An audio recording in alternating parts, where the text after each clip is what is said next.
My three are for my beer, Night Shift 88, my artist, Outcast, my album, Brockhampton Iridescence, my food, a roast beef three-way, specifically from the North Shore of Massachusetts. Brews, Beats, and Eats, the podcast. I am your host, Oldhead Ed, and we have reached, well, you know what? Let me go back because there's a lot going on. This is the first time we brave the territory of IG Live, and the reason is because we've reached our 52nd episode. I didn't think I was going to make it this far, but I have, and that's a great feeling. At the same time, we decided, you know what? We've been doing 51 episodes until now, and we kind of had a rhythm. Let's mess that up and just put cameras in front of your face and and props and set design. But I'm glad we did it. We're giving this a go. Episode 52. As the tables turn, I got my man RAH Productions in the house, making this all happen visually. Appreciate it. Shouts to RAH. He's sponsoring this first segment. And within this first segment, my guest is none other than Mike from the Turntable Teachers, the podcast. Mike, what's up with you? Ed, thank you so much for having me on, man. It's an absolute honor to be here and share a little bit of my story tonight. And again, like I said, you've got a hell of a production team going on back there and all that behind the scenes going on. So I know it's a big feat, but it's amazingly professional. So yeah, great job. Kudos to all you guys over there. Yeah, I appreciate it, man. Yeah, we got a full night ahead of us, so we're gonna talk a lot, brews, beats, and eats. But first, we're gonna get to know you, and yeah, man, podcaster, teacher, music aficionado, or just an appreciator of music of all genres. Yeah, man, it's great to have you on. You had me on your podcast. We made something like this happen, Florida versus Boston. It was a hell of a trip. We got to know a lot about each other's music scenes, shared a lot of music, put a lot of people onto either of our platforms. Yeah. You would correct me as an English teacher, either of our platforms. Dope. So early music influences for you. So, man, for me, like my early music influences were definitely coming from my mom. Listening to like a lot of Fleetwood Mac, Elton John, Frank Sinatra, Marvin Gaye. That was really like what was kind of playing in my house growing up. And, it was just constantly playing. And, then as I got a little bit older, I actually was able to kind of have some freedom in what I wanted to listen to about, even like as young as the early ages of like 8 or 9, really. And, I was really blessed because I got into like hip hop at that time and was really able to kind of like dissect it as a genre. And that kind of has become one of like my favorite genres amongst, so many things that I was, exposed to as a kid. So there's really like where I started was just kind of have my mom, play a lot of music for me and her kind of encouraging me to like find my own taste within within music. So. Excellent. Dope. And I mean, it provided, I imagine, a pretty strong foundation for what you do now, besides teaching, which is you break down a lot of music. You share your opinion on music. Oh, I'm gonna break down, but you have a strong opinion of music, and you do a great job in breaking down your opinion on these songs. You have a playlist on Spotify. Your podcast entails of year-end lists, top 25 lists. I mean, the list goes on. No pun intended. Absolutely. Yeah, no.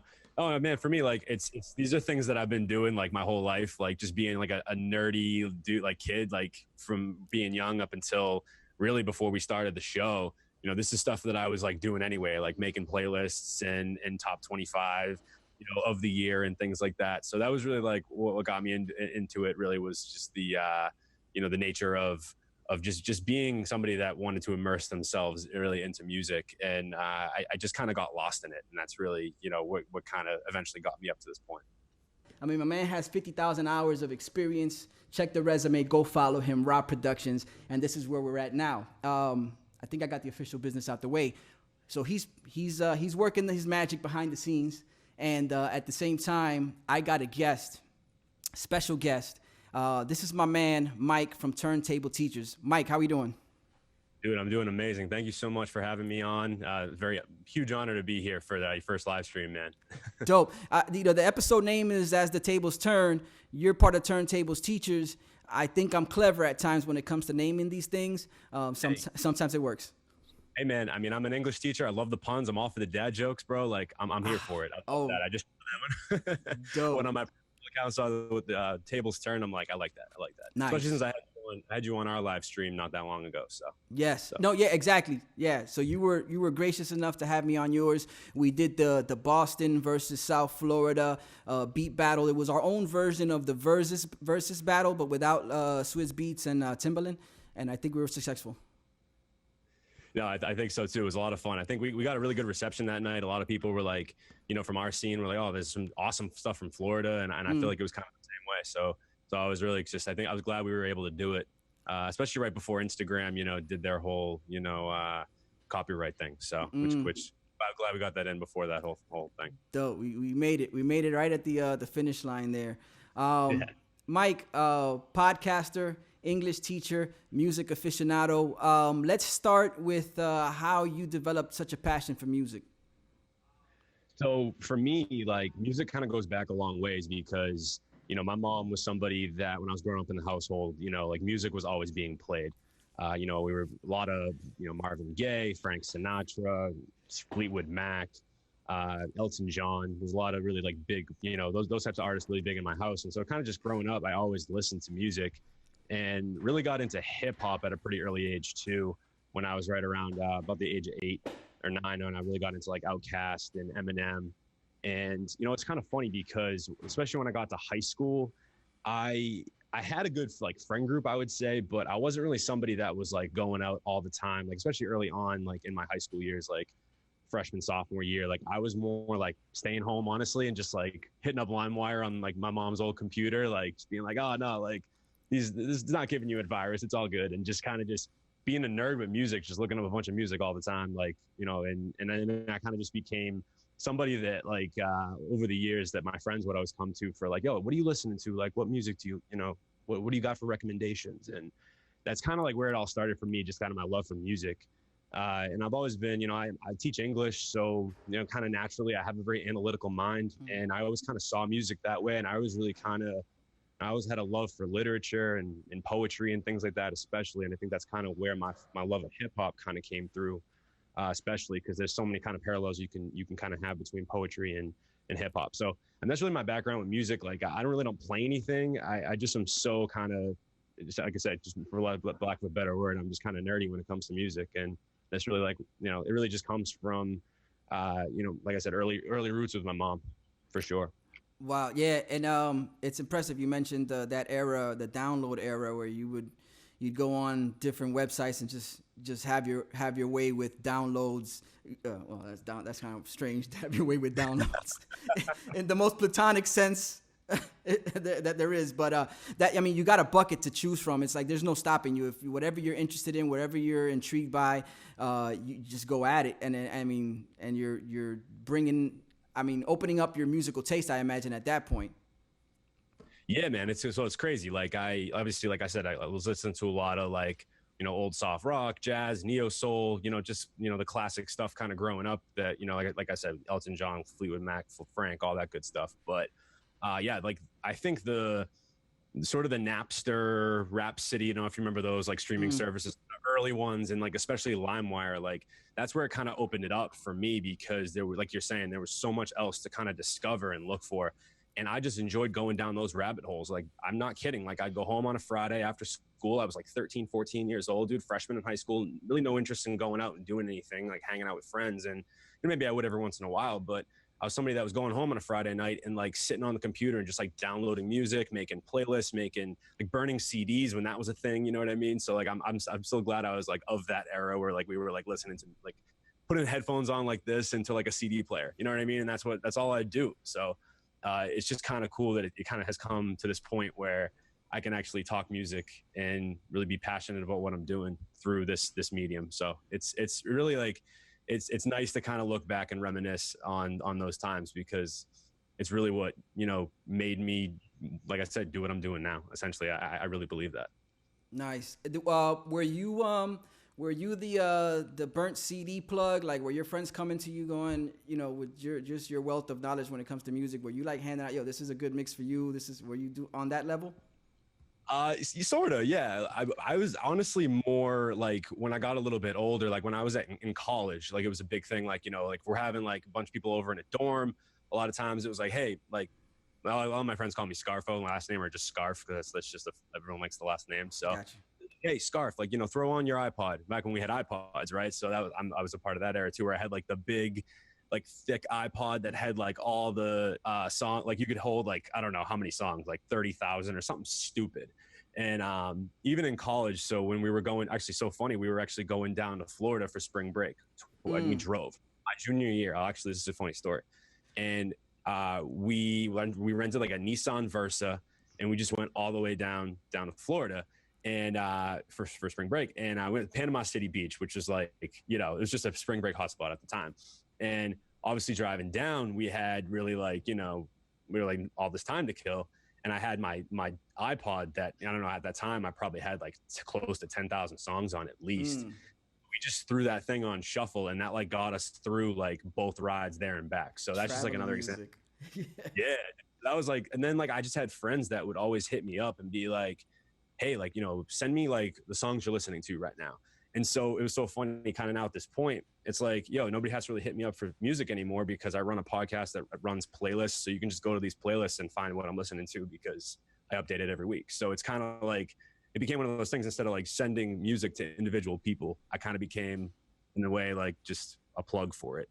And it, you know, kind of cut out the middleman in a sense. So it's funny. And even like when I was, like I say, when I was living right outside Boston with a couple of friends a few years ago, you know, we would have parties and things like that, or people over, and like it was kind of not unwritten rule, I should say, but most of the time it was like, hey, like, you know, we know you're going to put together a fire playlist for this, you know, be like a 4th of July party when we were there, and you know, I was kind of responsible for the playlist, and like it's just kind of, you know, I mean, I love, and that's the thing about with music is that there's so much out there, and I love, and as much as I love like sharing music with others, I love hearing new stuff too. Gotcha. Like just so I can expand my palette and kind of understand like, you know, what other people like as well, you know? Because I think it's important to kind of have still, even though sometimes I get lost in that, I think with my platform now, where it's like, you know, I'm so consumed with what I'm listening to that, you know, I need to make sure that I'm like getting out there, branching out, and still listening to like, you know, people's suggestions and things like that. So that's really kind of, you know, what it comes down to is like, I think I've always thought I had a pretty good ear for what sounds good, or what, you know, what good music sounds like, and what people tend to gravitate towards. So yeah, it's like I said, it's super humbling to be able to like, that people like appreciate my ear, and I'm like super just thankful for it, honestly. Yeah, and I mean that's a perfect segue to my next question, which is, if people are grateful for your ear, that's why they're drawn to the podcast now. That you do a lot of either you're the album reviews or top 25 lists. And I mean, I'm listening to the podcast and I was like, yeah, he knows what he's talking about, or at least you're able to kind of like how do you say, describe certain sounds, even though you say you don't play instruments, but there's a certain way you describe sounds, and you hit it on the head with certain descriptions of songs. I mean, kudos to you guys. So I guess that's what led you into the podcast game. Yeah, I mean, like I said, it's just, and then even with a lot of my friends, you know, I was obviously somebody that was kind of sharing music constantly, and people saw my ear as well. But I was actually lucky to have a lot of friends that liked to talk a lot about music as well. Like I was somebody that, you know, we'd be listening to a song in the car, and I could tell you, okay, who the artist is. Like I tell you a little tidbit about them, or like something just like, again, like kind of, not to harp on this word, but like, yeah, kind of a music nerd in a sense. And people liked talking about it with me too. But at the other end, sometimes they're like, all right, you know, just whatever, that's just Mike spewing off, you know, random facts that he knows, you know what I'm saying? Or that, oh, like, oh, this is from this album or whatever. Like, so again, like, I think it was just for the ear part of it too. It just, I think, like I said, it was a lot of my, like, again, my mom kind of showing me a lot of different kinds of music when I was younger, but also allowing me at the same time to like expand and kind of have my own taste. Like I'm talking like 8, 9 years old. I'm walking up to my mom like, hey, can I go get Speakerbox Love Below and Get Rich Die, you know, by Outkast, and Get Rich Die Trying by 50 Cent? And she wasn't one of those parents that was like, no. She was like, you're getting the edited version, but yeah, go ahead and go. You know, I'm literally 9 years old begging like my mom to like take me to the stores to get Rich Die Trying. And she's just kind of like, all right, whatever, just don't show your father. And like, you know what I mean? So like, that's where it kind of came down with it. Like she kind of allowed me to like listen to what I wanted to listen to. I wasn't really like, like sheltered from anything, or like there was nothing that was ever like, oh, taboo, you can't listen to that. And just naturally kind of being able to listen to so much music, I was able to, pick out different sounds and then kind of figure out like certain sound patterns. And then, that kind of went into like, just like I said, just kind of analyzing instrumentation and what sounds kind of fit with different, or what instruments, excuse me, kind of work with different sounds and things like that. So nobody taught me this. I don't really know music theory or anything like that. Like, again, I've never played anything. I've tried picking up guitar a bunch of times. I just don't have the patience and the head mindset for it, in my opinion. I just, what I like doing is just kind of chilling by myself, listening to music for hours, even on end at a time, and just thinking about all these things in my head, like the instrumentation, the lyricism. Like, I've always been somebody, and like, it's kind of funny, I've always made these lists. So, you listen to the lists that I have on the podcast now, and, I've been doing that since I was young, just for fun. You know what I mean? Like making playlists, and like I said, figuring out like what songs do I like better than others, like, what sounds fit well with which settings, like, you know what I mean? Gotcha. So I have a playlist for any setting that you can have and things like that. So it's just like, it's just been a passion of mine that I've had, is just kind of consuming music. And I think I've even kind of seen it as just an outlet for mental health and just a lot of different things. So there's a lot of things that kind of factor into it. No, yeah, you're sitting there and we're talking about taking in so much music and then being able to turn around and share an opinion, hitting people with lists and recommendations. I know you recommended a couple things. You were very dead on being able to refer music to me. I don't know if I'm just that predictable or just early on, I think I shared, what was it? You shared Choosy in Exile.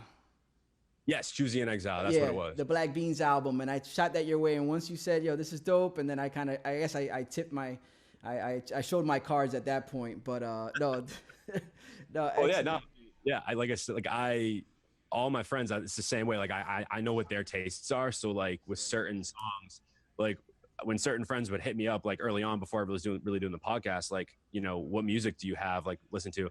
I was sending different things to different people. You know what I mean? There was some overlap, but like, depending on who was asking me for music, I'm not going to send you the same thing. I'm going to send, little Johnny or, Samantha or whoever, right? Like, I'm going to send people who I know what their tastes are. So when you shot me the Choose the Exile thing, which like I said, was up my alley. And again, one of the things I saw right off the bat was Aloe Black was a feature. I've been a fan of Aloe Black for a while, even though I don't know who Choosy in Exile are. I'm like, okay, I'm in. They got Aloe Black, and I was hooked. So, it's really cool to, read what other people enjoy, and I like, I'm a pleaser, right? I want to educate. That's really like in my nature, right? Because that's help people. That's just my goal. So if I can send you some music that brightens your day, or kind of maybe helps you get through something maybe you're getting through, or that makes me feel good. I feel like I'm helping people out, try to not having them waste their time searching music forever. You listen to it so that they don't have to. In other words, like the stuff that that they're not gonna probably lean towards, or you kind of give them the Cliff Notes version of something they might be interested in. Exactly. Dope. Let's give them. Let's take care of official business before we move on from here. Give them your socials, not your social security number. We don't allow that on this podcast, but your social media connects, where they could find you, where they could listen to the podcast. Absolutely. So you guys can hit us up at Turntable Teachers on Instagram. All right, all lowercase, nothing in the middle of it. And then we're out on all podcast streaming services wherever you prefer your podcasts. We're on Apple, we're on Spotify. We're on Google Play. We're on SoundCloud. We're also on YouTube. A lot of our Zoom interviews that we were doing throughout the quarantine are on YouTube as well. I mean, the MP3s just the audios are on streaming services, but that video's on YouTube as well. So definitely check us out there. And you can find us at www.turntableteachers.com. We have a merch site already set up there. And we also have a blog that's been gaining some more traction as well. So check out all that, subscribe to us, and keep up with all that good stuff. My peoples, we took the time to get to know Mike. This is the introduction. This is just the beginning of the show. He shared a wealth of information with us, how he got started with just being a fan of music and then moving into the podcast sphere. I'd like to say that this segment, the intro segment, was brought to you by Conscious Kings, one of the loyal sponsors of the show. Conscious Kings for all your reggae tings. I hope I said that right. My patois is horrible. But yeah, man, Conscious Kings, go to consciouskings.com, get your reggae gear, face masks. Apparently that's your face mask, your beach. Damn, but they closed down beaches. Well, get a beach towel anyway. You can use it at the crib, like throw it in the backyard on the grass, picnic style or something. But yeah, check out consciouskings.com. Get your reggae wares there. All righteousness, you know what I mean? Yeah, man, that means that we're going to move into the next segment, which is the Brews segment. So it's Brews, Beats, and Eats. Y'all stay tuned. I got Mike from Turntable Teachers. We'll see y'all on the other side.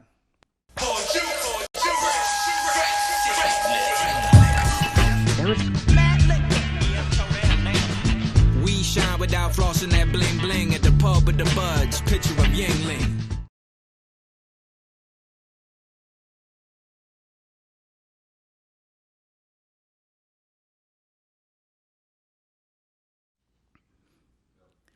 We shine without flossing that bling bling at the pub with some buds and a picture of Yingling. I believe that's the rhyme. Shouts to Orion. I'm sure you'll correct me.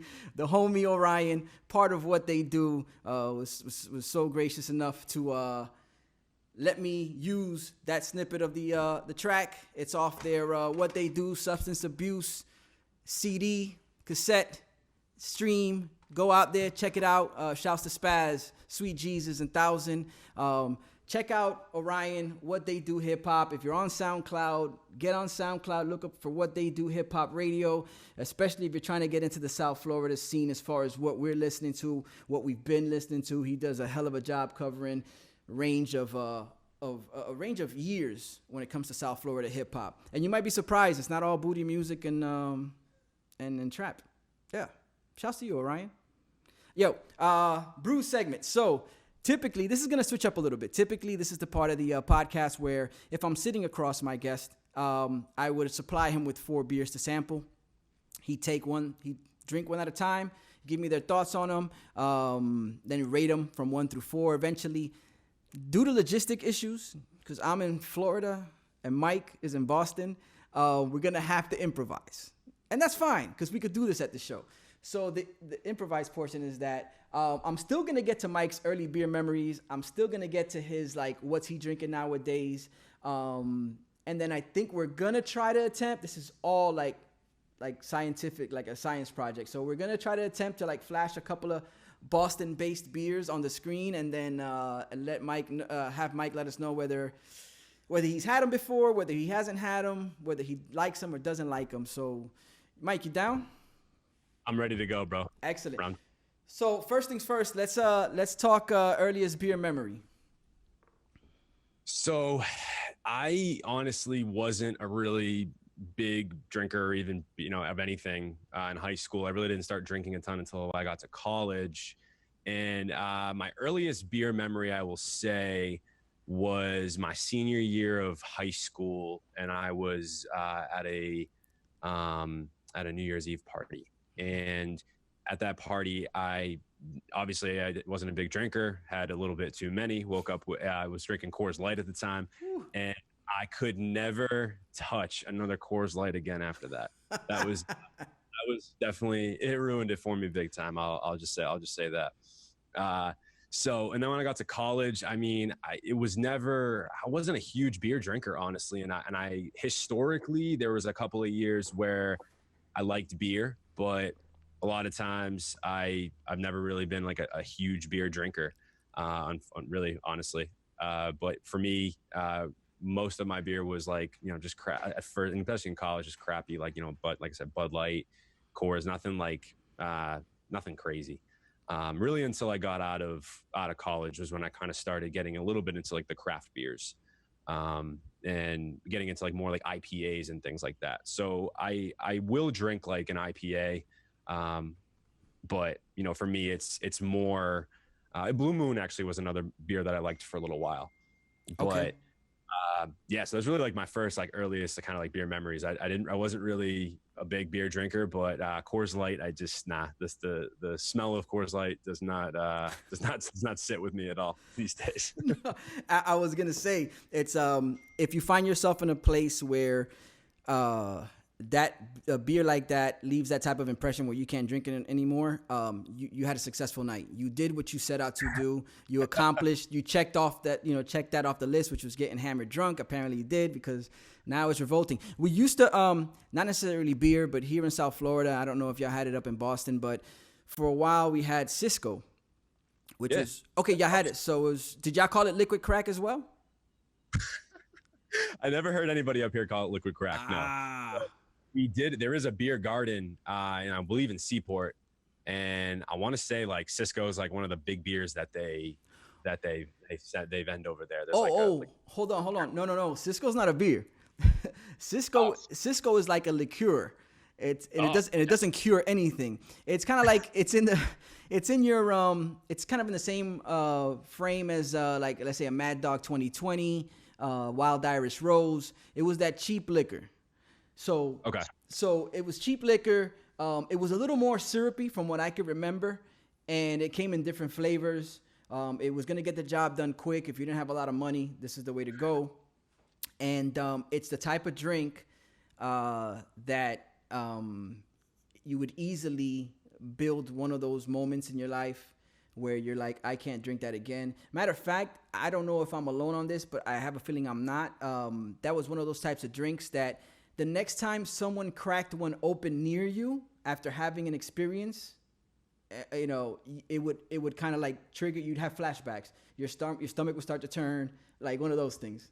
Yeah. We had one in college. Rubinoff was what we drank for a while, and that was just like literally it was rubbing alcohol flavored. And I'll never forget it.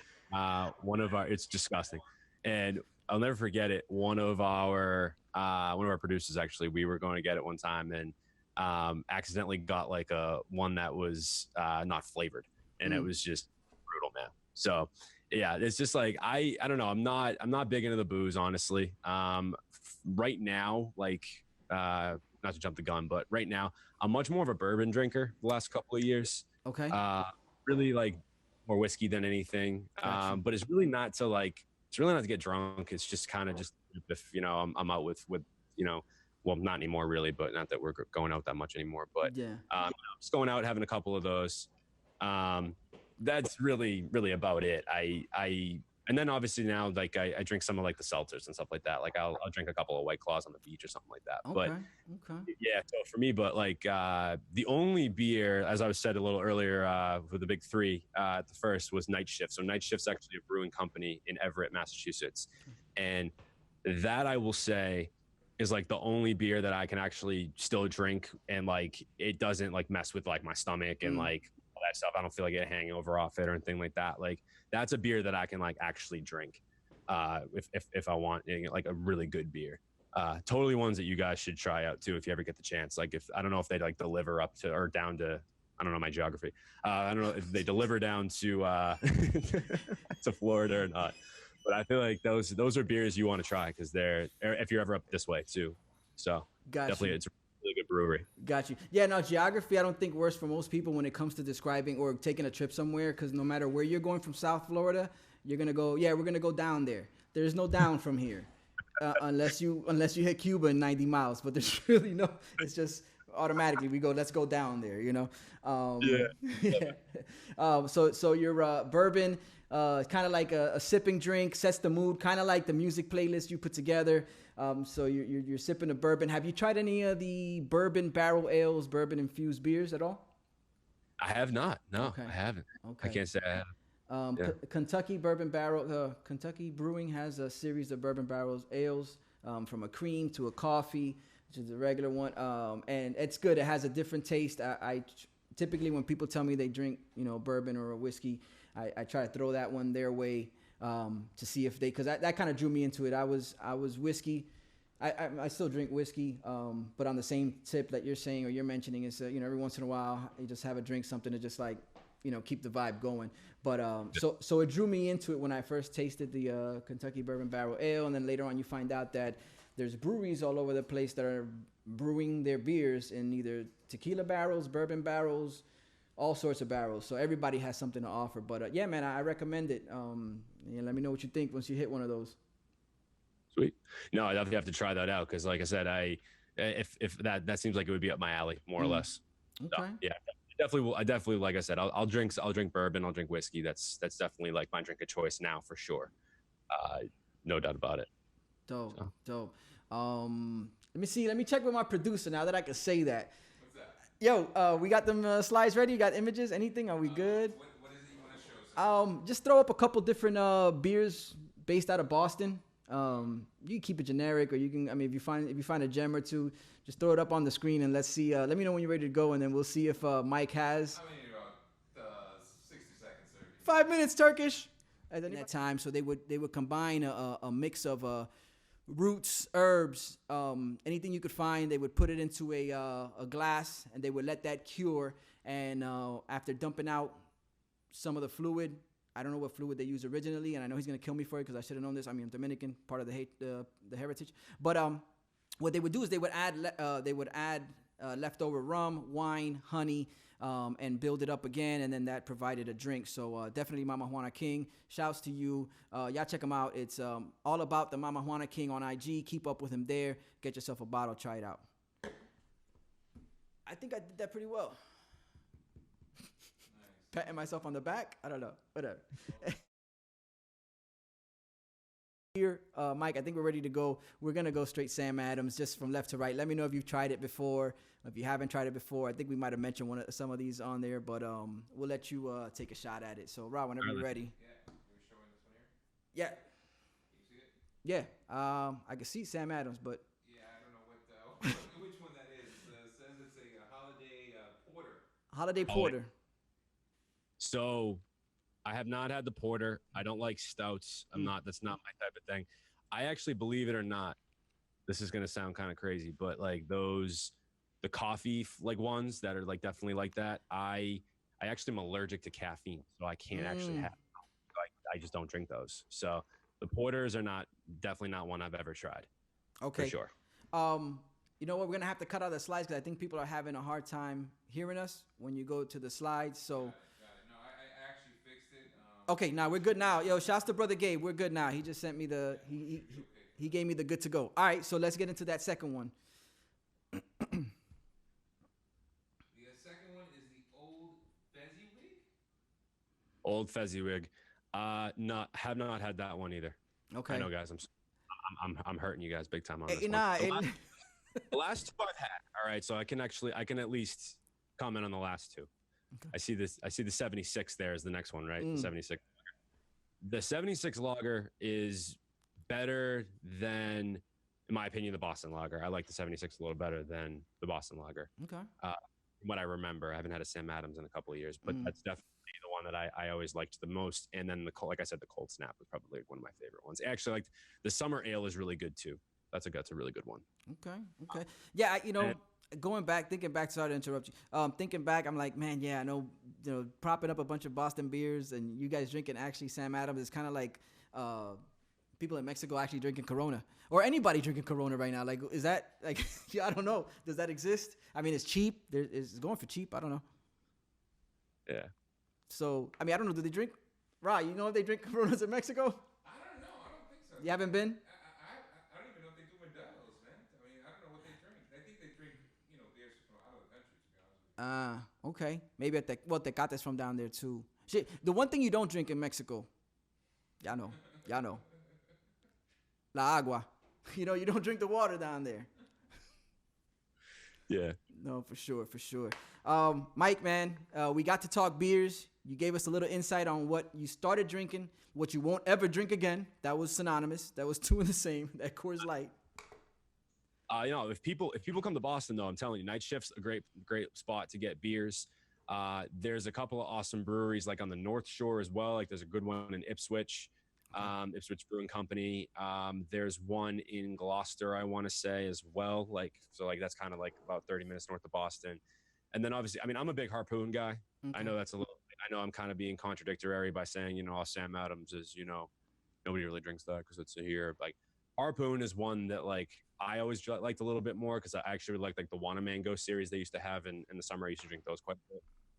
So Harpoon's a good brand too that I like, especially if you like IPAs, which I'm a little bit more in that realm. Night Shift's my absolute favorite. So if anyone in the Boston area, you got to go check out Night Shift. There's one in Everett. They're like actual brewery if you want like tour the brewery and things like that. And then they just opened up a brand new location right outside the TD Garden. So if you're ever in town for a Celtics game, Bruins game, great place to just kind of stop, get some food, drink some awesome beer, and walk to the game. So those are like that's definitely the spot. If you're a beer head, I would suggest going to Night Shift first. Dope. Night Shift. Definitely putting it on my list next time I find myself in Boston, Mass. And I gotta pull up and try it. I'm down. There's some good. Go ahead. I was just saying, there's some good breweries up here for sure. I could imagine. I mean, they don't start their own brand of IPAs. Like New England IPAs is a thing, so you don't add NE to the Initials IPA without actually putting together some good beers for sure. There's one other one too that I haven't tried yet, because this is actually how crazy it is. So it opens up, I think, at like 11 in the morning, and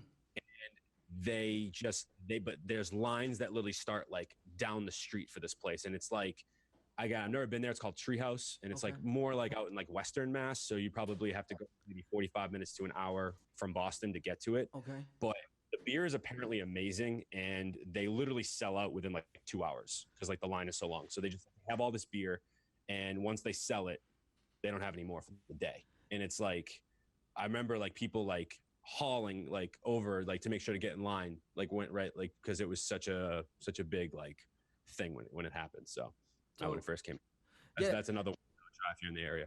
That's why I've come across it. I had no idea what it was or where it was from, but I've come across it on just the feed, the Instagram feed where people have like glasses, and it's a tree that's kind of bent, kind of like a bonsai. It's kind of bent, and then it has a little house on top of it. That might be the one that you're referring to, or the one that I've come across.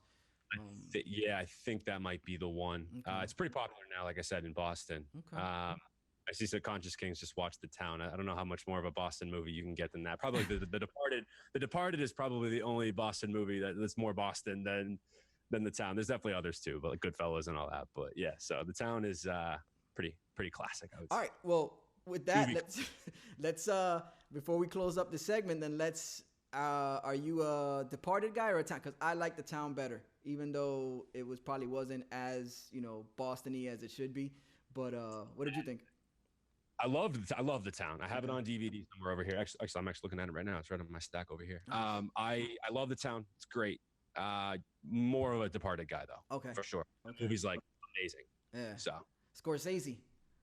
Oh, Scorsese's amazing. Yeah. But like, The Town was cool. I mean, I think The Town maybe had a couple more like better one-liners potentially. I mean, like whose car are we gonna take? I mean, that's just classic. I mean, that's been at this point. So The Town has its place in Boston movies for sure. Ben Affleck in general, but Yeah. Dope. I think everybody would tell you The Departed and Goodfellas are probably like A and 1B. So dope. My peoples, man, we talk brews. We even talked a little bit of movies in there, which I could go on about movies, but I haven't worked that format into the podcast yet. We're gonna stick to Brews, Beats, and Eats. So there's nothing else left to do. Well, actually, there's more left to do. But the next thing we're gonna get into is the beats portion. So this is when we're gonna get into my guest musical taste. So I'm not gonna hesitate anymore. I'm not gonna keep you guys waiting any longer. I kept you guys waiting for the live stream. Hair and makeup never showed up, so I got like the shine going probably. But that's cool. That's just sweat equity. We're making it happen. I love it. That's sweat equity. Perfect. That's the best way to put it. Dope. Brews, Beats, and Eats, the podcast. I'm Oldhead Ed. I got Mike with me. Y'all stay tuned. We're going to get into these beats. Rockin' beats, rockin' beats.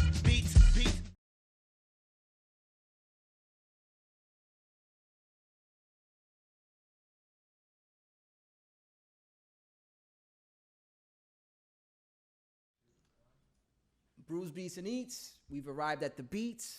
Like I said before, this is where we get into my guest musical tastes. what they're listening to now, what they most recommend, what motivates them, what you can find on their playlist, which he did mention he has a playlist on Spotify. It's the Turntable Teachers playlist, which kind of like negates this segment because you don't really have to listen to me or Mike say it, because you could just go to the playlist on Spotify. But just stick around because we still got food to talk about. And not only that, I got a hell of a sponsor in this segment, and it's none other than H2 Owens and the WVCC Scythe Life Radio. Go on Twitch. If you're on Twitch, make sure you tune in Tuesday and Thursday nights. WVCC Scythe Life Radio. H2 Owens, the man, he runs the show. A lot of people have referenced this online radio or compared it to like a modern day Rap City. You're gonna hear a lot of stuff from South Florida during the backyard barbecue, which is typically 1 hour between 10 and 11. Starts at 9, ends at 12. Sometimes we run a little long depending on how H is feeling, if he's feeling the vibe, if he's feeling the beer. BrewsBeats&Eats is a proud sponsor. The reason I bring it up, besides the fact that he's sponsoring this segment, is that tomorrow is the 1-year anniversary of WVCC Scythe Life Radio. We're trying to get everybody to come through, pull up, download Twitch. That way you on the app is the best because that way you can get involved with the chat. I'm trying to get my peoples over there so we could represent, because my man's doing it on his own time, making it happen. And I mean, if you're a hip hop head, it's the place to go, because you're not only gonna hear stuff from Miami. Like I said, he covers all areas internationally. He played somebody from Nigeria last night, and it's a trip, man. You get to hear a little bit of everything. So again, shouts to H2 Owens. Oh, also don't sleep. I know we referenced this in the time that I was on Turntables Teachers, and we talked about the Spillage, the mixtape he dropped earlier this year. He's got 3 more to drop before the album comes out, and that's the Waterproof, is DJ Proof, and H2 Owens, the MC that's named is Water. Spell it with an 8. Check him out. Keep up with him on Instagram, and I hope I did him justice there. But now, back to Mike. So, Mike, what are we listening to nowadays? Man, so like Ed said, you guys want to go check out our Spotify playlist. It's called the Night School New Music Playlist, and that's where that's in our description. If you just head over to our Instagram after this, hit the link, and you can go right to that Spotify playlist if you're on Spotify. So you check that out for new music every single week. But for me personally, that is stuff that I listen to, but a lot of it isn't, just the stuff I listen to. A lot of it is just, like the music I think is hot right now and like is going, but I'm all over the place. For the moment right now, what I'm listening to a lot of is Freddie Gibbs. He's been heavy on my rotation lately. Mostly Alfredo right now, but I was so huge on Bandana for like the longest time. And I think that Freddie Gibbs is one of those artists to me that is actually pretty opposite of how you're seeing a lot of the artists that come up in the game now, where like they come up in the scene, they're hot for a second, and then they kind of either fade out, or these guys are super young, they get found really young, and then they have kind of a long trajectory. So you're kind of seeing a lot of both of those. Freddie Gibbs is a little bit more unique in the sense where he's been around for about a dozen years. He's more popular now, though, than he ever has been, right? Like, he's a little bit older, and I think he's aged like fine wine in terms of music. I think his last couple of albums have been just flat out brilliant, in my opinion. And he's really I'm glad he's working with producers like Madlib, producers like The Alchemist, right? Like, to making some of these really, for me, just amazing projects that, I think modern hip hop fans can enjoy, but then also old heads too can enjoy, like you, Oldhead Ed. So, so I'm big into Freddie Gibbs right now. He's heavy on me, just for like a lot of the things going on right now, in society with, our social injustices and everything, the civil unrest, everything that's kind of going on right now in the world. I've been big on Run the Jewels as well, because Killer Mike is a big activist, for Black Lives Matter, and just kind of, getting a lot of the information that we do need about these issues out there, the inequalities that we have in the country right now with certain things. And I think Run the Jewels, I think the way that they created this new project, I think it's really all not only informative, but it really makes you think.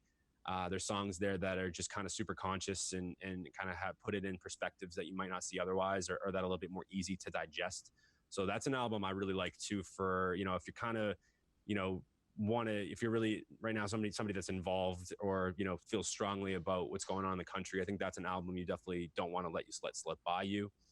I'm big on D Smoke right now, especially because he's a teacher, where he was in Inglewood, and like I'm a teacher, and I just from the moment I saw him on Rhythm and Flow, there was something about him that I just knew he was going to be a star. And I wrote a pretty extensive blog on our website about D Smoke, kind of his story and how I really kind of feel that it's important for not only like him and the community of Inglewood, but really kind of for everybody to see that you can really be whatever you want to be in your life as long as you really just kind of work towards it, push for it. And I love seeing someone like D Smoke who has such a good head on his shoulders and is doing so much for not only his community but for really the hip hop culture and trying to like teach on a grand scale. And that's, for me, like I appreciate that so much because that's like really rooted right now in like the podcast for us. That's really what we're trying to accomplish here is, we want to take the educational side of music and put it out there for other people. And we want to teach people, obviously about, in different instrumentation blends and, different sounds with different artists. But we also want to teach upon like, some of the themes and concepts that are happening in a lot of these, the mainstream, not even the mainstream music, but some of the underground music that we're hearing and that's coming out today. So for D Smoke to kind of, do what he's been doing, I think is just super inspirational and motivating for me, to kind of push forward with what I'm doing as well. And that you can be a teacher and, still have other, ways that you can impact others. So that Black Habits album, man, there's some special songs on that album. So that's one I'm really listening to a ton right now as well.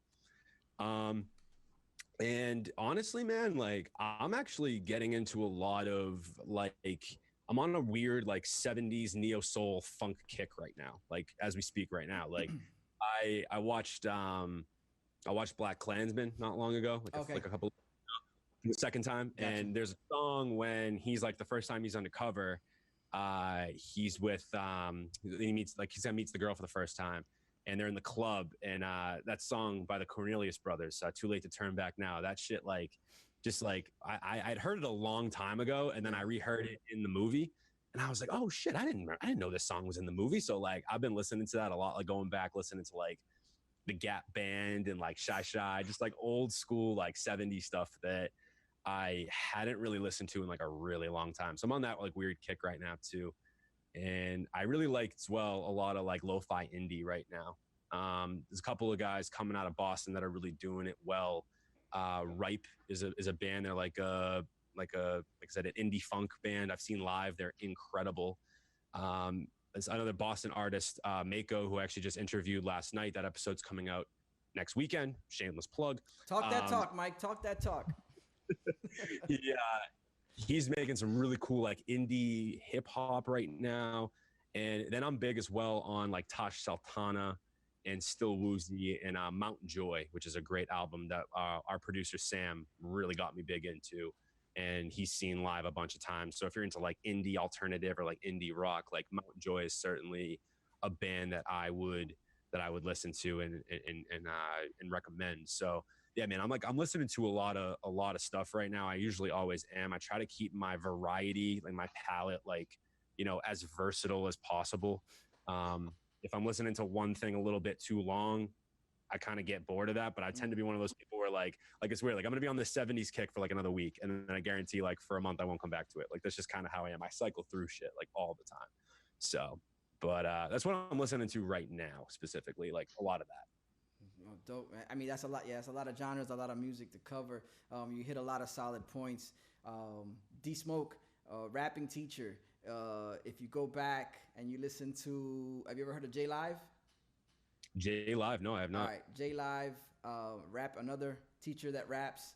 Been around for a long time. I think the first single which was Bragging Rights, dropped, I want to say sometime in 95, 96. And he's been putting out projects since then, just on his own imprint. But yeah, again, it's wild that, rap in a sense teaches at times. sometimes the wrong thing, sometimes the right, sometimes the right thing. The Blastmaster KRS-One, he's known as the teacher, and these cats that are just detailing what goes on in from their point of view, and it does lend some type of knowledge to what's happening outside of our scope, because we weren't all raised, or we weren't all living in these areas at those times, and so it's amazing that while they can teach without even realizing they're doing it, or if they realize they're doing it, and then if you have the aspect that you know how to reach people on a level of where you're an actual teacher, those two combined, I mean, it's unstoppable. That's why I think D Smoke is as great as you're saying he is, and I believe him to be. I'm still kind of a fan of Flawless, Flawless on Rhythm and Flow. That was the dude that I was going for, but that's because he was kind of like how do you say, he applied to my sensibilities, I guess, of what I look for in music. But D Smoke. He totally was more up your alley. I see that 100%, because like Smoke had more like the neo soul jazz thing going with a lot of his like some influences in there.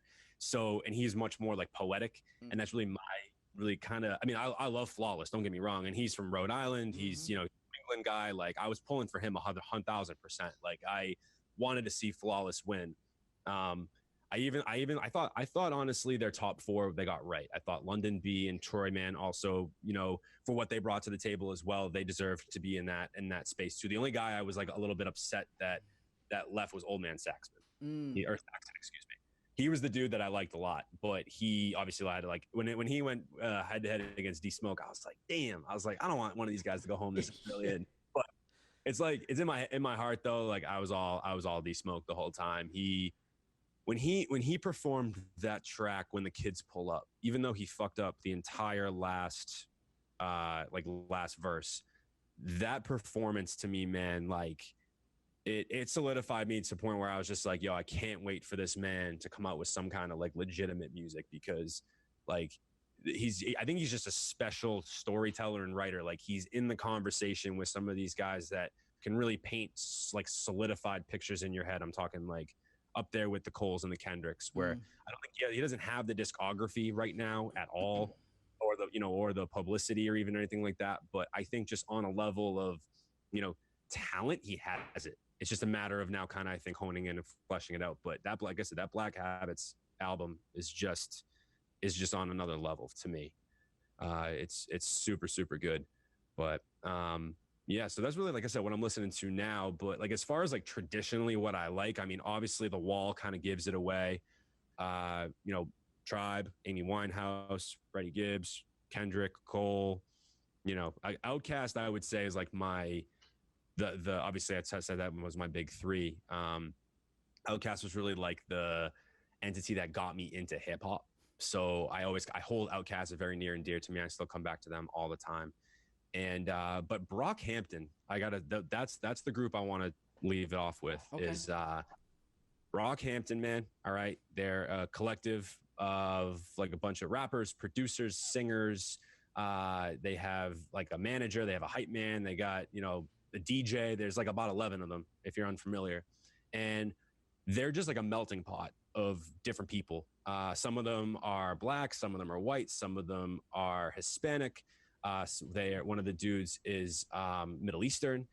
Some of them are gay, some of them are straight, some of them are bi. Like they're just a cool melting pot of what I think we should be in 2020, right? Like okay. I think that they represent the community that we should be, right, really well. And I've seen them live 3 times, and their shows are some of the most engaging and diverse crowds that you could ever see. And they just are just so like, their music just speaks to a lot of the real things that are happening. And I credit Kevin Abstract, the kind of the lead man of Brockhampton, on this, because he's outwardly homosexual, and we know that like in hip hop that was kind of a taboo topic for a really long time. Yeah, and obviously the times have changed, and for him to really be so outward about it, but also be as dope of a hip hop artist as he is, and for even people to be like to look past that is so important to me, and like really see like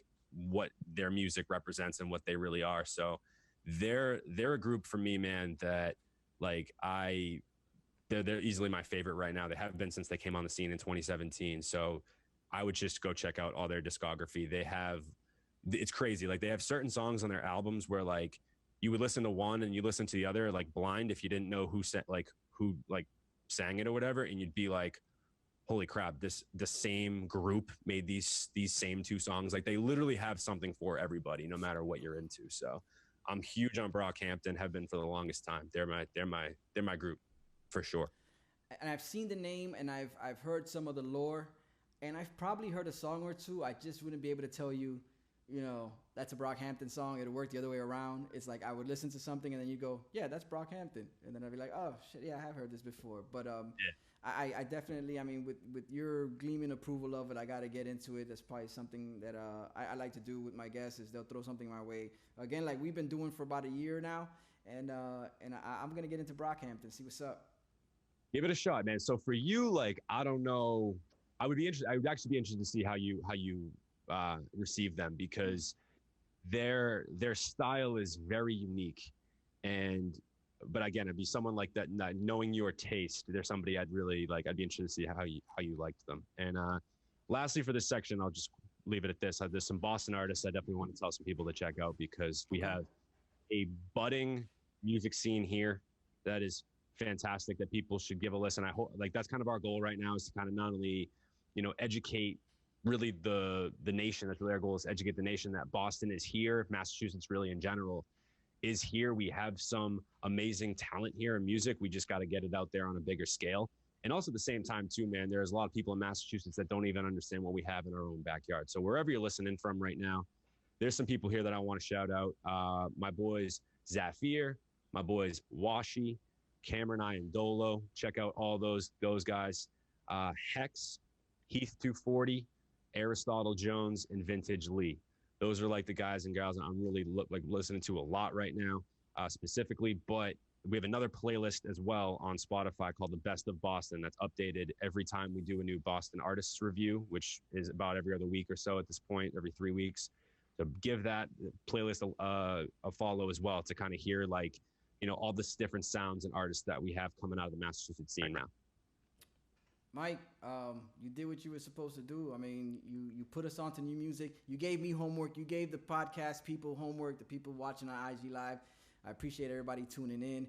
Go check it out. There's a little bit of something for everybody, because I've heard some of the other artists, and I dug a lot of it when we did our Florida-Boston mashup or head-to-head. And man, there's a little bit of a sound for everybody there, for sure, no doubt. So, man, this beats segment was packed full of beats talk, or actually music talk, and that's what we're here for. It's Brews, Beats, and Eats, the podcast.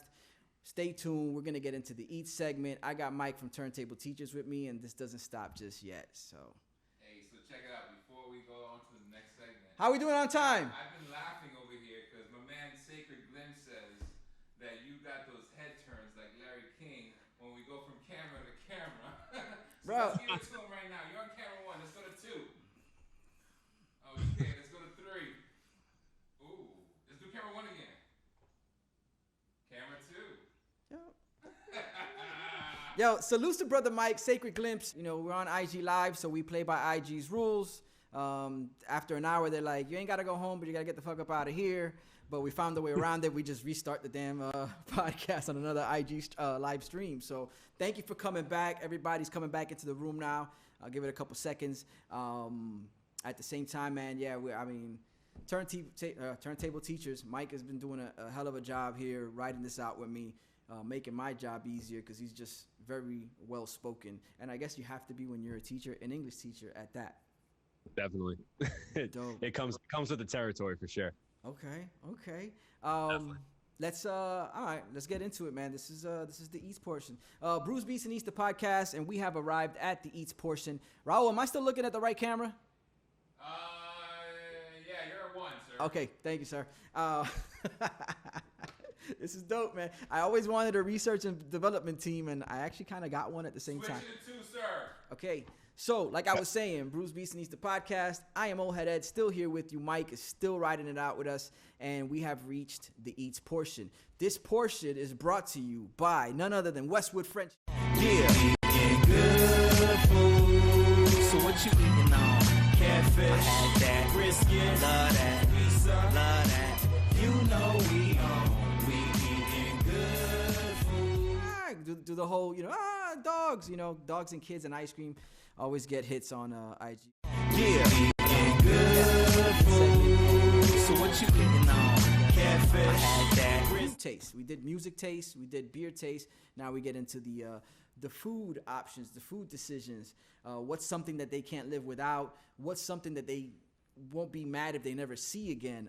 What does an ideal, let's say, cheat day look like? So let's start there. Mike, let's say one day, 24 hours, Okay. no rules, calories don't count. Let's start from breakfast on until dinner, or maybe like a fourth meal. What's that day looking like for you? Cool. So yeah, you're taking me out of my my normal thing. I do the intermittent fasting thing, so I don't do the 3 meals or anything like that. But if I could, yeah, like you said, there's no cheats, no whatever. Yeah. Waking up, dude, having a fat stack of blueberry pancakes. I'm a big pancake guy, especially blueberry. Great stuff. That's probably my breakfast of choice with a strawberry banana smoothie on the side. That would be the thing. Lunch, I'm having a roast beef 3-way. All right, and I know that sounds like you have no idea what that is. So break that down, because I've heard of chili 3-way, but I don't know if that's the same as roast beef 3-way. I don't think it's the same thing. They're not the same thing. Okay. So anybody from Massachusetts here, and I want to see y'all in the comments right now. I'm on this. I want to see people, any of my Massachusetts people out here, specifically North Shore. Okay. If you go to the North Shore of Massachusetts, you can get this sandwich. It's called a roast beef 3-way. You can't get it anywhere else in the entire world, okay, than the North Shore of Massachusetts. And you get basically a roast beef sandwich with mayo, barbecue sauce, like a special kind of barbecue sauce, though, not like just like your average barbecue sauce. It's like a specific barbecue sauce, and cheese. And I'm telling you right now, dude, it is like, if you get the right beef, like there's certain places on the North Shore you can get it like exclusively. That's like some of the best that you can get. A lot of people, there's like this chain called Kelly's Roast Beef. Not sure if you're very familiar with that. No. But that's, again, it's more of a Massachusetts thing. But if anybody tells you that's the best roast beef, Kelly's Roast Beef, if they come up to, the original is good. The original one is in Revere, right outside Boston. But if anybody comes to Boston and it's like, oh, I had a roast beef 3-way from Kelly's and it was like the best thing. Nah, you got to go to like North Shore. There's a couple of like real good mom and pop shops. So doing that with a side of sweet potato fries. Those are my fries of choice. So that would be my lunch. And dude, my dinner, man, I'm a huge pizza guy. I love pizza. Okay. And specifically, if you come into Boston, all right, obviously Regina Pizza is kind of a staple in Boston, with a chain, but one of like the best pizza spots around. But one of my favorite places to get pizza is in East Boston called Santarpio's. I've been there a couple of times, and it is just like anytime I get the chance to go out there and get pizza, I do that. So that would be, and then I'm a big ice cream guy. That's kind of like my sweet of choice. Okay. And so I definitely, I would go check out, there's a ice cream place I used to work at actually when I was in high school. That was my high school job, called Richardson's, and it's some of the best ice cream you'll eat. So those are, that would be my, definitely, if I could just pig out on a day, which probably have done that in a day for sure. But yeah, that would be my 24-hour eat for sure.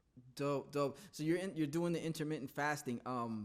I imagine you don't break fast with that stack of pancakes. What would you go into first thing, well, in the afternoon, I guess? Yeah, I mean, well, the first thing I have, honestly, is just like some kind of shake, or I do like I'll have like maybe like fruit, or like oatmeal, or just kind of like something light. And then I kind of really like have a larger dinner and like pack in most of my calories at around dinner time. And then kind of do obviously kind of the fast, and then pick it up around noon. But I mean, yeah, like I'll eat, a small thing of chicken and rice or something like that in the afternoon, maybe as well. Like, especially during when I was going to work and things like that, like, packing lunches and whatnot when that was a thing. Yeah, so for me, man, like I do a lot of like my big eating at night. I'm not somebody that like, eats a ton during the day, honestly, because honestly for me it's opposite. Like I actually get sluggish when I eat, and especially if I eat too much. So like for me to actually not eat as much throughout the day, I just drink a shit ton of water, honestly. That's like, and like juice to kind of keep electrolytes going, or if like a Gatorade, just keep like electrolytes going and something like that. But I'm really not like, again, somebody that eats a ton during the day. Okay. But I mean, hey, if I'm out, you know, I'm away for the weekend, right? Like I was just down the Cape this past weekend for 4th of July, my girlfriend's squad. And, you know, I mean, you're waking up and eating breakfast and, you know, eating food, like just eating lunch, like just, you know, I'll cheat. You know what I'm saying? I'm not like so strict with it where it's like, oh, like no matter where I am, I can't eat in the morning or I can't do this. Like if I'm, you know, special occasion, whatever, you know? Yeah. So, well, was this this choice of intermittent fasting? What brought you to that point where you decided to go? Let me try this out.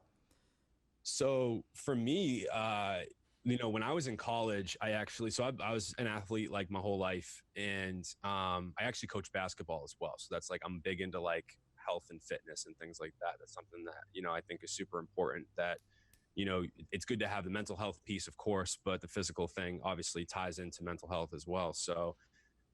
You know, I stopped playing basketball in college my freshman year, and I just kind of let myself go a little bit. I was kind of just not eating right, and I was drinking too much, and I just was unhealthy and unhappy.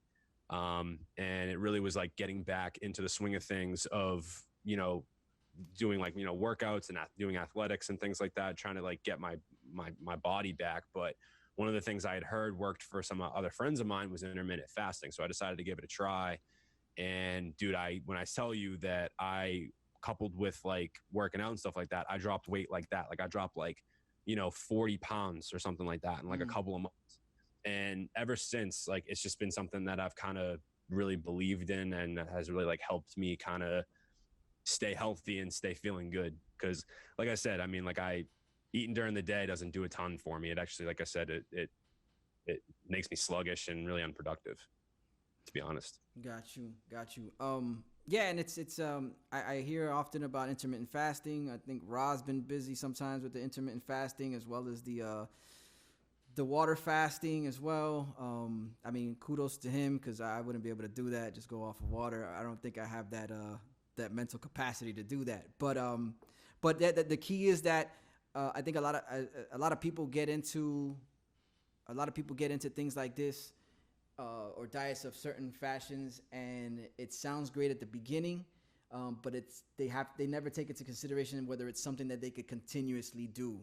Right. I imagine, you know, 21 days of anything makes it a habit, but is it something that you could sustain forever? You might not. You know, people jump into these diets where it's like, oh, no carbs, and then you might find yourself at some point like, oh, you gotta have a pizza, right? You gotta have a slice of pizza. Exactly. You're at what is it, Santarpio's? You pull up the Santarpio's. Santarpio's, bro. Yeah. Yeah, like, you gotta have a slice. You know what I mean?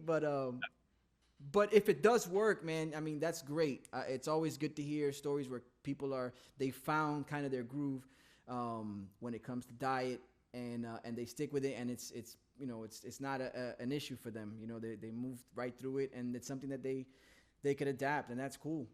Yeah, that's great. That's great. You did say ice cream. Now, okay, you did mention ice cream. Now, typically, I'm trying to start this as a trend on this show. It's a poll. It's kind of like a poll question. And I'm gonna ask it more often. It's mint chocolate chip or anything mint chocolate. Like, what's your take on that? I like mint chocolate chip. It's not like in my top 3 or my top 5, but like if there are moments where like I'm in the mood for mint chocolate chip, honestly, I don't think there's anything wrong with it. I really don't. We had a flavor called peppermint stick, which was like way like not. It didn't even have like the chocolate like to kind of contrast. It was just straight mint ice cream, peppermint ice cream. I never really cared for that, but mint chocolate chip. Yeah, I mean, I don't see anything wrong with mint chocolate chip. Okay. All right. So you're on that side of the table then. You're on that side of the line. Sounds like you're the opposite side. No, yeah, I'm a staunch believer that mint is not a dessert, no matter how you apply it or what you try to mask it in. Whether it's a York peppermint patty, whether it's a patties, bro. Yeah, whether it's a Andes Candies, whether it's a Thin Mint. What was that out to? I was out to. Whether it's a Thin Mint. That's not a dessert, and I'm gonna die on this hill. And I'm going to continue to ask the question, and I know I'm going to find myself outcasted. My people's in the comments, y'all can share your thoughts on it. But yeah, man, it's not a dessert. I'm sorry. I don't feel like having a chocolate-covered Newport as a dessert. You know what I'm saying? It's like if it was a dessert, when we pulled up to a restaurant, we sat down and we came to the time of the meal where we all ordered desserts. Would you be happy with the bowl of mints being served? I mean, I'll take the brownie, or maybe the lava cake or something like that. But it's like, come on, mint. That's just like I said, it's not my choice. Mm-hmm. It's like if you put a Reese's cup, a York peppermint patty, and like a Snickers in front of me, like that patty's third. I'm sorry, but like. I mean, if it's in front of me, it's all you got. Like, yeah, I'll eat it. Like, yeah. I'm not normally one of those people that's going to go get ice cream and I go for mint chocolate chip. But hey, if it's there, I'll eat it.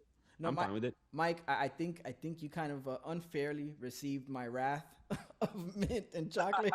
That was no way aimed at you. That was just me speaking in general. But yeah, that's my thing. And hey, man, more power to the people. If you're tuning in, if you're listening to the podcast, if you're constantly listening to these episodes on Spotify, and you like mints and chocolate, yo, hey, listen, live your life. Listen to the podcast, though.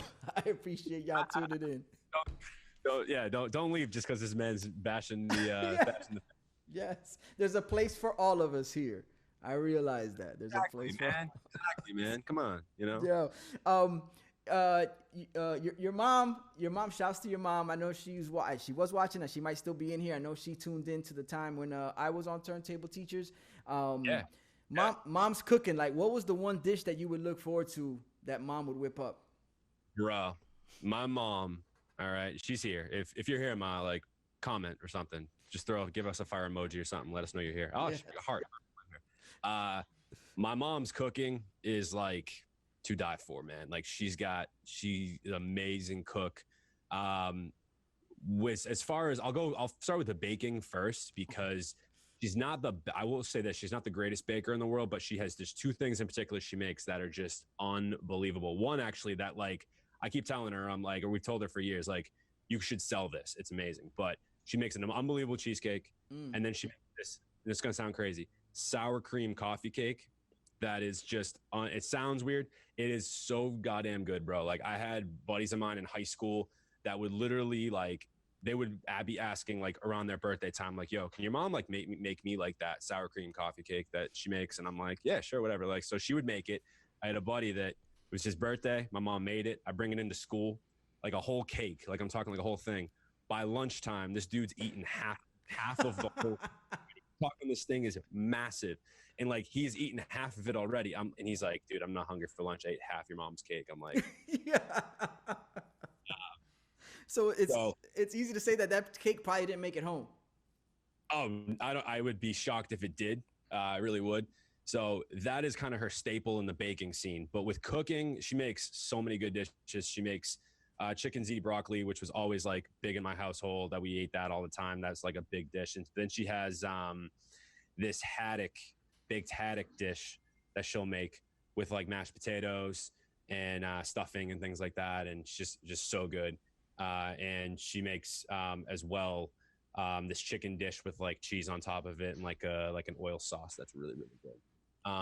And probably some other things that I'm forgetting off the top of my head. But like my mom, and shout out to her, like single mom growing up with like, I grew up with two younger brothers, and my mom was a single mom, and like for her to cook as much as she did when we were younger, like for us and things like that, like I that's the one thing, like, we obviously, like, we had our trials and tribulations like any family does, but like I could always count on my mom to like put a meal on the table. So like that was just like, I obviously thank her and like shout her out big time for that.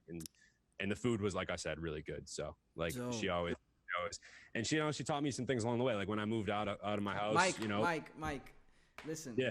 I know you have your own podcast, but you can't just be taking my next question out of my brain like that and running with it. My bad. No, all right, go ahead. Literally. That's the question. I'm good. No, it's too late. We already had that point, Mike. No, it's crazy. It's scary that I was going to ask him, like, yo, so how much of that that wisdom, that cooking wisdom, did she, pass on to you? Go ahead. You're already mid-stride, so who am I to stop you? Yeah, no, it's the podcaster and me, right?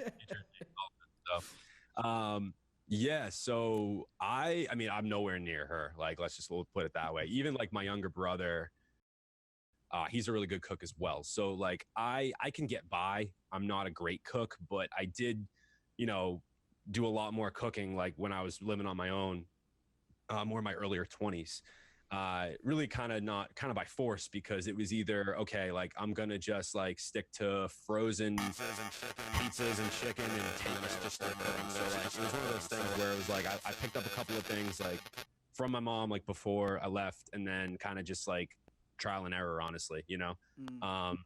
I can't say I can make anything super intricate. Like I can't make like a lasagna like her, but I mean, like I make some, like, I can whip up some tacos. I can whip up like some American chop suey. I can do a little, I can do a bunch of, I do this, sauteed like chicken dish with mushrooms and like mushroom risotto. That's pretty good that I've done before. So, but nothing like outlandish that, like you would see on a cooking show. And it always tastes better than it ends up looking, I promise. But it usually ain't there. That's not what I'm doing. Yeah, no, it's funny. Yeah, man, you mentioned cooking show, you mentioned risotto. That's for someone who's not really big in the kitchen, as you're saying, that's a hell of a task to try to accomplish, because I know one thing I've learned from Hell's Kitchen or any other Gordon Ramsay food show that he has, it's like the risotto always gets trashed. Like that's one of the first dishes he slams. It's like, what is this? And he slams it. Yeah. It's. I mean, like I said, it's just trial and error. But I use like a lot of just recipes from like like Trader Joe's, and like you just like, I don't know if you guys have any of those down south, but yeah, we do. Yeah, so like stuff like that. Like it's just that like, kind of helps me bridge the gap, a little bit, like with some of the stuff, like some of their ingredients and things like that they have there. But no, I mean, like I mean, again, I'm not a huge cook, but I'm learning, I'm getting a little better, and something that like I said, I find nutrition is important. Like obviously, like physical health is important, and like what you put into your body is like what you're going to get out of it. And again, while like I'm not like super big into diets, because like I know I do the intermittent fasting. I don't really consider that a diet though, because like I can still kind of eat what I want. It's just kind of like I shouldn't say that, I don't eat what I want. I try to obviously like be mindful of what I'm having. But it helps when in my house, like we're all cooking all the time. Like somebody's cooking, you know what I mean? Like we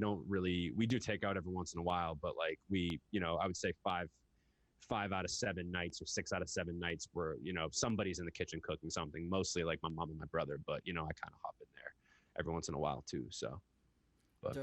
Dope. Yeah, man, it's always good. Listen, if you pick up at least some of the cooking traits, you'll never go hungry.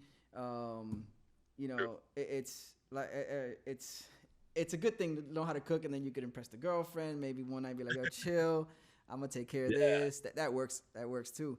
But it's funny. Funny you say that. It's funny you say that, because my girlfriend's mom is an amazing cook as well. She's fantastic, and she spoils me when I go down like the Cape for like a weekend, and she's making freaking 3 meals a day. Like she like reminds me of like my grandmother in a lot of ways, because.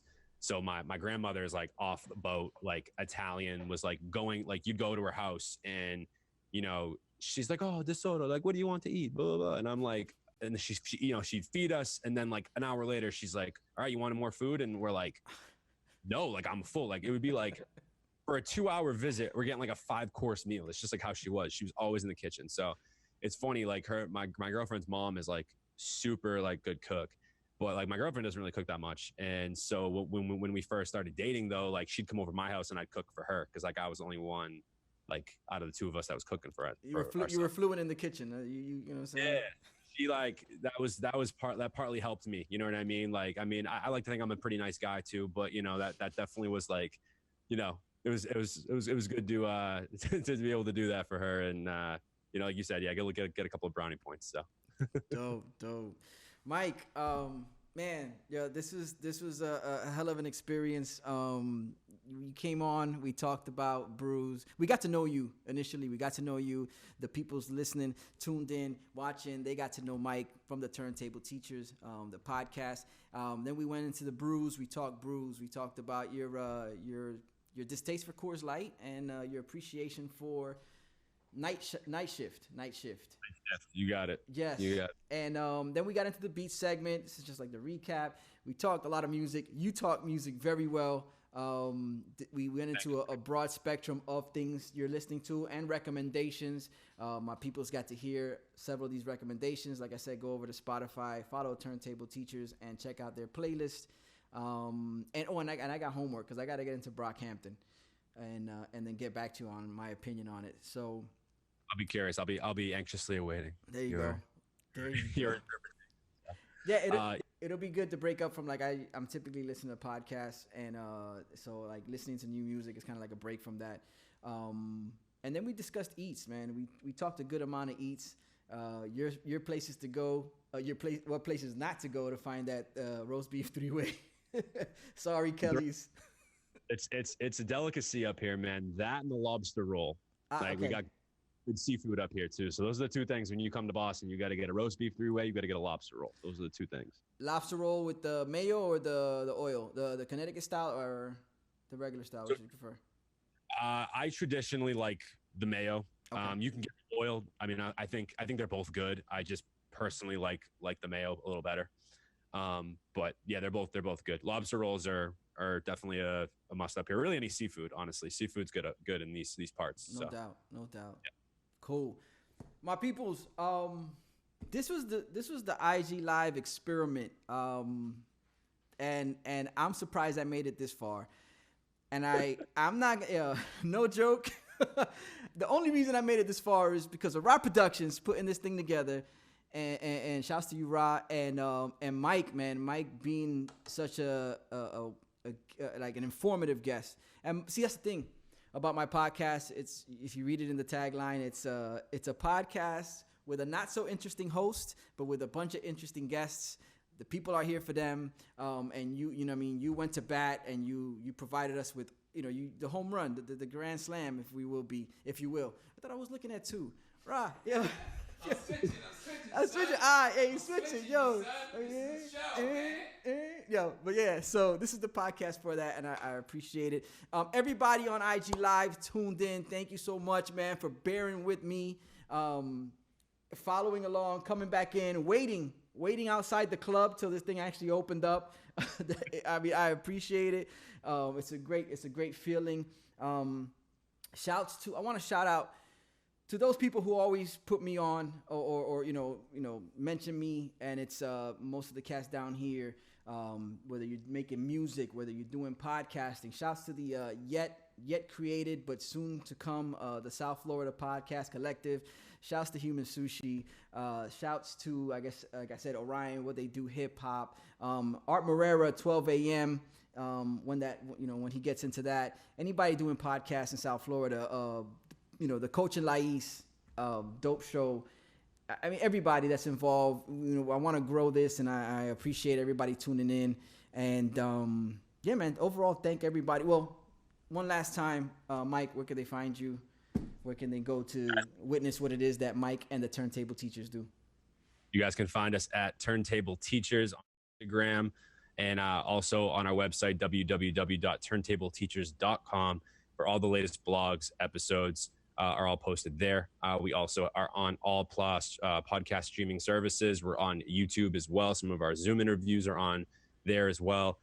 Ed, I want to thank you so much for having me on here, man, and like keeping me as your first guest. I really truly appreciate it, and I'm humbled and honored, and I was glad to come out here and share a little bit of my story. And real quick, man, I just want to say, for anybody out here listening that ends up listening to this podcast, made it this far, thank you for listening to me, ramble on about my life for an hour and a half. And I just hope that my story is kind of gives people an understanding of, you can really kind of get out there and do whatever you want to do. And like Ed's saying, he's trying to grow his show. I'm trying to grow mine. And we're making moves and we're doing things, but it's really important to, just follow your passions, follow what you really want to do in your life, and make it happen.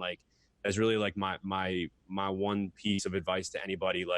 If you have something you're trying to do and you got a bunch of excuses, this is the time to really start these things and get going on your passions is right now. And I want to say I'm so blessed right now to be a teacher, a coach, a podcaster. I'm really like fulfilled in my life and doing what I really think I've set out to do. And I just encourage every single person to do the exact same thing. No dream is too lofty.